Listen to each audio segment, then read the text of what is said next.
When you know that 1967 happened, and you can see the legacy of it, and you know the terror and the shock it did to this community, and then you know a lot about fire, as I do, and you know that your city is very, very vulnerable. It's basically surrounded by flammable bushland. You know, I'm afraid, I'm surprised how afraid I am. In the deck, there's a card called 1967 or worse, and one day the card's going to be dealt. The scary thing is we don't know how often these cards are in the deck. But if we get something 67 or worse, we could burn a quarter of the island down in 3 hours. And that means thousands of people will die. And I'm afraid of that.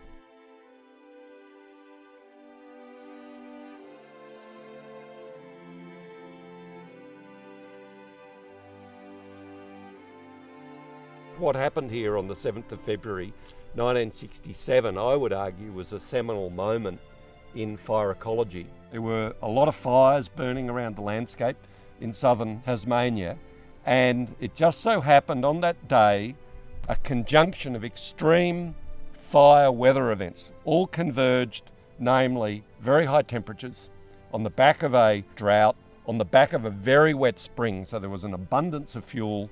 That had all been dried out, had a very hot day, and then the trigger were these intense, strong northerly winds coming right from the heart of the interior of the continent. And it went down over the mountain and it burnt all the way down into the edge of the city. And sparks were showering into the suburbs and houses were being burnt.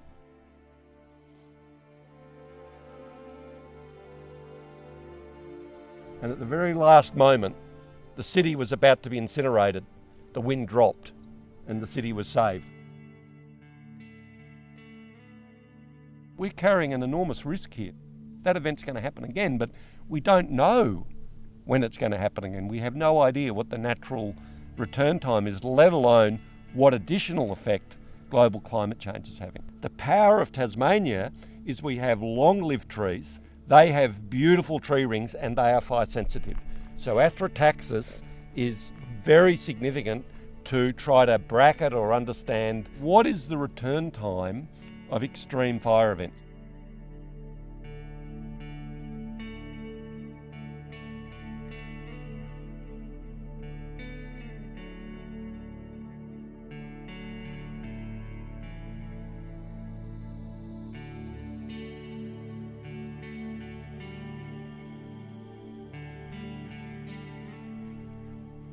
We're on a place called Brotenella Rise.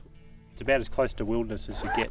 So there's no people, no roads. You can fly in there to do bushwalking, that's about all. I mean, there's patches of Athrotaxis all through that landscape.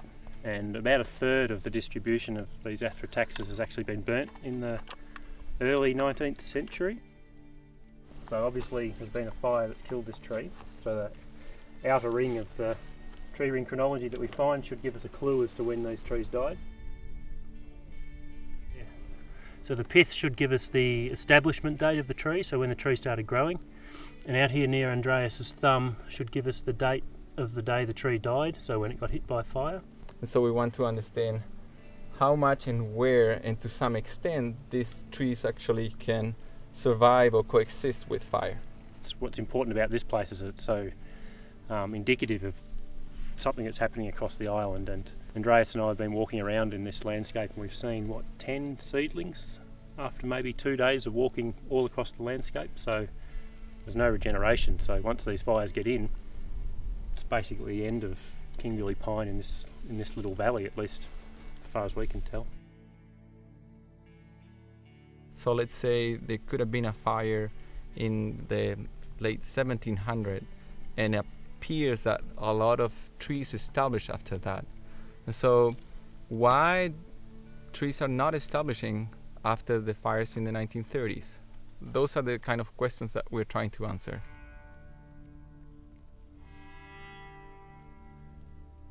The delineation of the Wilderness World Heritage Area basically goes around the distribution of Athrotaxis, around the distribution of Kingully pine and pencil pine. So as a conservation issue, I guess it's pretty troubling that in the last 100 years, a third of its distribution has gone.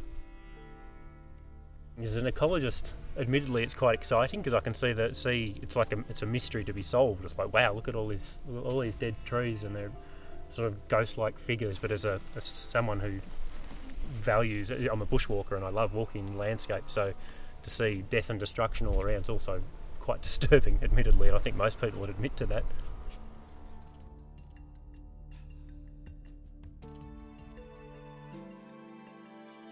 We're on the foot slopes of Mount Wellington, which is a large mountain that forms the backdrop to Hobart, the capital of the island of Tasmania. Charles Darwin climbed Mount Wellington when he visited Hobart. One of the great ironies is that Charles Darwin didn't make any reference or thought about the fact that these forests were flammable. He didn't know that. But I always say, Mount Wellington is sort of a volcano, a biological volcano. I don't want to see it go up, but it will go up. I know that. It has gone up several times. But the next time under climate change could be terrible. I'm afraid of that.